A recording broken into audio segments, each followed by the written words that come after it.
بسم الله الرحمن الرحيم الحمد لله رب العالمين والصلاة والسلام على سيدنا ونبينا محمد وعلى آله الطيبين الطاهرين واللعنة الدائمة الأبدية على أعدائهم أجمعين إلى قيام يوم الدين. We were discussing yesterday in the Manasik al-Hajj the rules of miqat, and in the rules of miqat we were at this last point where the time ended and we had to rush. So we were mentioning that if there was a traveler, he came around Makkah, like not around Makkah, out of the vicinity of Haram. The Haram is the border of Makkah, the sacred border of Makkah. He arrived there, he did not enter the Haram. He arrived there because if he'll enter the Haram, he needs to be in the state of Ihram. But he did not have anything to do in the Haram or in Makkah. His business was out of the Haram area, for example, in Ta'if, in Jeddah, or anywhere out of the vicinity of Haram, out of the border of the Haram. And let's say his family was there, he was visiting his family, he did not have any intention to enter Makkah or enter Haram. Here, suddenly, he said, since I'm here very close to the Haram and house of God, and I have some time now, let me go and just do Umrah. Okay. So in this case, what will happen that, and here Sayyid Sistani mentioned the word Umrah Mufrada. So in this case, what will happen that he doesn't have to go to the designated miqat far away because he had already passed the miqat and he's out of the haram area, not in the haram. So now he doesn't have to go all the way back to Juhfa or to Masjid al-Shajara or to Qarn al-Manazil or to Yalamlam. So he just comes to the border of the haram, and then he enters the state of ihram, and he goes um, inside and performs. And then so there is this precautionary measure taken in the border, which Makkah has extended out of the border of Haram. So you see, like, this is Haram's border, and in between there's Makkah. Now, because expansion of Makkah has reached some places to the border of the Haram, that's okay. But some places Makkah has protruded, bulged out. You see this balloon, it has bulged out. The balloon, like the edge of the balloon is the Haram. It has bulged out. So Makkah is now above. He cannot enter these places of Makkah because we said he should not enter Makkah or Haram. So now, okay, normally Haram is out of Makkah, but here Makkah has protruded out of Haram. And this is in the side of Tan'im, where normally people, they do Umrah nowadays, where they are inside Makkah, they want to do another Umrah, they go to Tan'im. But those people, so they can go, but those people are out. If they come to the border of Haram, that means they have entered Makkah. They should not enter Makkah. So that's why they should not choose the miqat or the borders which has been overridden by the expansion of Makkah. So the border of Haram is around Makkah. Some areas of Makkah had overridden, like they have come across out of the Haram. So one should not enter the state of Ihram from those border areas where they have become part of Makkah. So that was something I wanted to clarify here. So وَإِذَا لَمْ يَكُنِ الْمُسَافِرُ قَاصِدًا لِلنُّسْكِ, we mentioned that if somebody was not intending, a traveler was not intending to go to where? To perform the manasik of Hajj or manasik of Umrah. He did not intend that. And neither he was planning to enter Makkah or the Haram. He had some errands to be taken care of out of the border of Haram. Suddenly, it appeared to him, he decided not, he did not have pre-planning. So suddenly he planned. Now here I want to point out one thing. Many mu'mineen, they try to use this rule because they don't want to enter the state of ihram in Medina or min Juhfa when they come to Jeddah. So they want to play a trick. So they say, I'll go Jeddah and I'll stay one night there just for the sake that I'm going to go from Jeddah to Makkah. No, you cannot may play those kind of tricks. But no, I wanted to go to Jeddah, and then from Jeddah I will go. But did you have planned? Did you have pre-planned to go to Makkah? Yeah, then you should have entered you need to go back to Miqat. You cannot, this ruling is for those people who suddenly decides they suddenly decide that they want to go Makkah and they want to go enter the Haram. Not somebody who had planned. Yes, if you really had some work to do in Jeddah, okay, and then after that you said, inshallah, after some time I will go there. That's another scenario. But you come to Jeddah for one day just for the sake of going from Jeddah to reduce the amount of the time of Miqat Makkah. You just want to make it short. So that is not something which is acceptable. But so this is what the ruling says, that you had some work in Jeddah or Ta'if and business, for example. And then you said, since I'm in Jeddah, let me just do my Umrah. That's fine. Then you can enter the state of Ihram from Jeddah, from any place out of the Haram. And here he says that جاز له الإحرام للعمرة المفردة من أدنى الحل, from the border of Haram, border of Makkah. And by the way, let me just remind you, for Sayyidi Sistani Dz, there's a place out of Jeddah, southeast of Jeddah, where it is parallel to one of the miqats. So that means he has to enter the state of ihram in that point. If in the case of Jeddah, this exceptional case for Sayyidi Sistani Dz.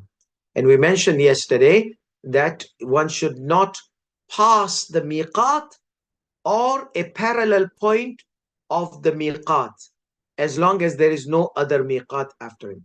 So for Sayyidi Sistani followers, Damadullah, we'll have to consider some place after this point. Like he came for some work, business, something, after this parallel point, between Makkah and parallel point. Then he can enter the state of Ihram from Adna al-Hil. Otherwise, he will have to go back to the parallel point, which is equivalent to the miqat, if he's coming from Jeddah. Okay, so this was something which I wanted to clarify for the ruling of yesterday. Today, we said that one should not bypass the miqat or the parallel point of miqat intentionally, deliberately. So today we are going to discuss rulings of what if somebody did. He passed the miqat or the parallel point of the miqat knowingly. He knows that this is the parallel point of the miqat. He knows that this is miqat, and he did not enter the state of ihram. He passed it. So here, what should he do? So ruling number 168, إذا ترك المكلف الإحرام من الميقات عن علم وعمد, knowingly and deliberately, حتى تجاوزه, until he passes it, في غير الفرض المتقدم, other than the case which was mentioned previously. What is the case which was mentioned previously? The exemptional case, which was based on the narrations that if somebody passes Masjid al-Shajara and enters the state of ihram from Juhfa, he passed the miqat. In this case, he doesn't have to go back to Masjid al-Shajara. He can enter the state of ihram from Juhfa. Yes, we mentioned that he will be considered a sinner. he will be considered a sinner in the case of intentional, deliberate passing the Masjid al-Shajara.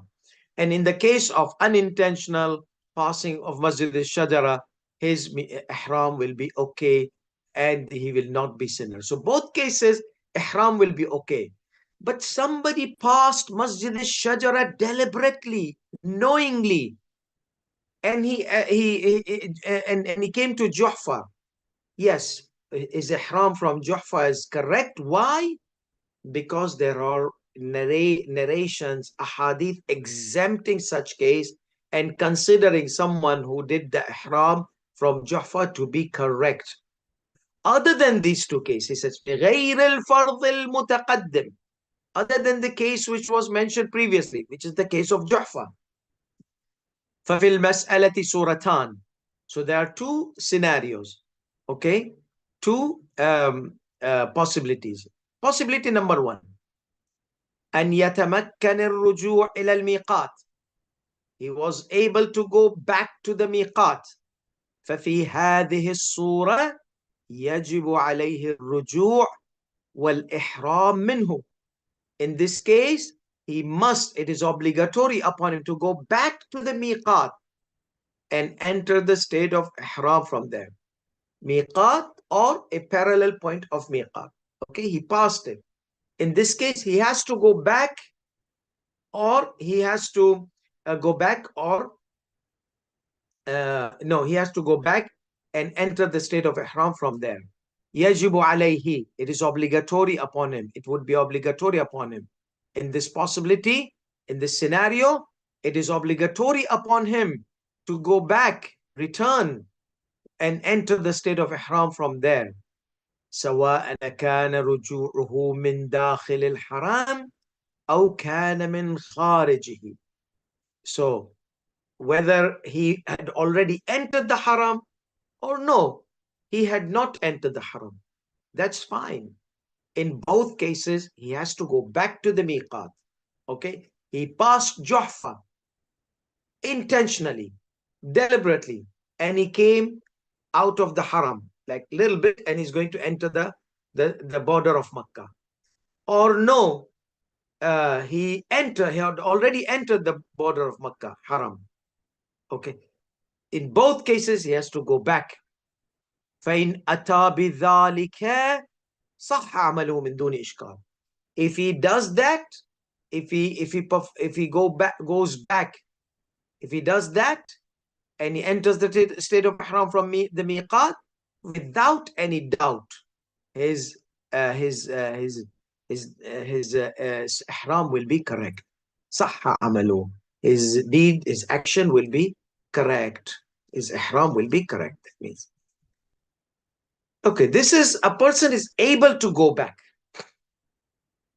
What if he's not able to? Sometimes your passport is with the caravan leader, and the caravan leader hands the passports to the authorities, so that while you're leaving Makkah, they hand it over to you in your hand at the airport, or whichever airport you are planning to depart. So what happens then? You don't have your passport. And when you come back, they check your passport. When you leave, they check your passport. So there's too much checking going on the checkposts. So many of the foreigners, it's not easy for them to leave Makkah and to leave Haram and come back. So some other fuqaha, they have here some a different ruling. But Sayyidi Sistani Dz says, if you are not able to go back, then kiss your Hajj goodbye. Okay, you cannot pass the miqat. You should have learned the rulings. Like, that is our problem. Majority of the mu'minin, I'm saying majority, and I can say it with responsibility. Like most of the believers, they go for Hajj, they go for Umrah, they don't take some responsibility to learn the rules of Hajj. And then when you tell them your Hajj is invalid, they say, what? Islam is so tough. Islam is so difficult. Baba, you came to Hajj to do the Hajj based on your intention and your desire and your mindset, or the way Allah wants you to do. the way Allah wants. Then learn the rulings, learn how Allah wants the Hajj to be performed. Okay? Why are you like I hear many people, oh, my Hajj is invalid. What is this? Islam has tough rulings. They keep nagging about that. Why didn't you learn the rulings of Hajj? The same thing goes for Salah. I have to repeat all those years. Yeah, because your wudu was invalid. But I did not know. Then why didn't you learn? As simple worship as wudu. You are a Muslim. You cannot take some time to learn the rulings of wudu and practice perform a wudu in front of proper scholar, because there are many fake scholars. Okay, so proper scholar, find a proper scholar, do the wudu in front of him. You can't say no, I did not know. Nowadays there are a lot of material available on cyberspace and YouTube, and there's so many material there. So there's no excuse there. The simplest ibadah. Now, Hajj, once in a lifetime, it's ibadah. You're not going a picnic or maybe ziyarat of Aimma alayhi salam. That's fine. There are no, but you're going to do one of the pillars of Islam, one of the furu'ud-din, one of the wajibat, and you become negligent about ruling the basic rules of manasik al-Hajj, which is like miqat issue, entering the state of ihram, miqat, and you say that, and then you pass the miqat intentionally, deliberately, knowingly. That's the irony. And then when you are told that your Hajj is invalid, you say, how is my Hajj invalid? I'm coming to house of God, He's merciful. Yeah, but the Prophet ﷺ taught the Muslims practically, theoretically, hadith, everything. Enter the state of ihram from miqat. And you were aware about the miqat. You did it an ilmin wa an, intentionally, deliberately. So if you are not able to return, the second scenario, second possibility, and la yatamakkan min ar-ruju' ila al-miqat, is not able to go back to the miqat, he's not able to return, سواء كان خارج الحرم أم كان داخله, regardless of being from inside the haram he cannot go back, or from outside of the haram he cannot go back. متمكنا من الرجوع إلى الحل أم لا, he was able to cross the border or not, it doesn't matter. You have passed the miqat intentionally, deliberately, showing yourself that you are Tarzan, and then, oh, I don't care about the miqat. Kind of intentional, knowingly, enter the state. No. Allah Ghafurur Rahim. Okay, then kiss your Hajj goodbye, Ghafurur Rahim. Okay, so therefore, whether he was in haram, out of the haram, inside of the haram, whether he was in the hell area, the border of the haram, okay, or no, regardless, wherever he was. So what should he do? He's not able to return, regardless of wherever he is, in, out of the haram. Wal avhar, that means there are other maraja, they might have different ruling here, because there is zahir, apparently from the narration, and there is avhar, most apparently. So Sayyid Sistani says, most apparent to me from the narrations is wal avhar, most apparently, in this case, fi hadhihi surah, butlanul hajj, invalidation of the hajj, وعدم الاكتفاء بالإحرام من غير الميقات, and not to suffice with the ihram done, with the state of ihram done, where ihram done in other than the miqat. It is not sufficient. Why? The narrations.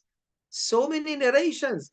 When you enter the state of ihram from the miqat, the exceptional case, the case of nadhr, the exceptional case, the case of unintentional situation, ignorance, forgetfulness, but intentionally, deliberately you miss the miqat and you don't want to enter the state of ihram from the miqat, and now you are too late, you cannot go back to the miqat, then wherever you enter the state of ihram, it would not be sufficient.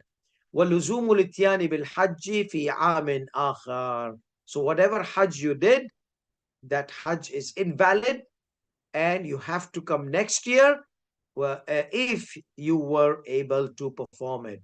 وَلُزُومُ الْإِتْيَانِ بِالْحَجِّ, and it would be obligatory upon that person, it would be necessary upon that person to perform the Hajj in next year if he was able to. إِذَا كَانَ مُسْتَطِيعًا. If he's not able to, no, it's not, there is no obligation. But if he's able to, there is this obligation. What if a person uh, was ignorant, did not know the rule of the miqat? He forgot about the miqat. He was unconscious, and his relatives, they took him on the stretcher, in ambulance, whatever, and he arrived in the somewhere close to the haram, and he woke up. Okay, like he got like epiphany or something like that. Haram is close to me. Maybe he was hyperbolic, arfani person, something like he sensed the haram.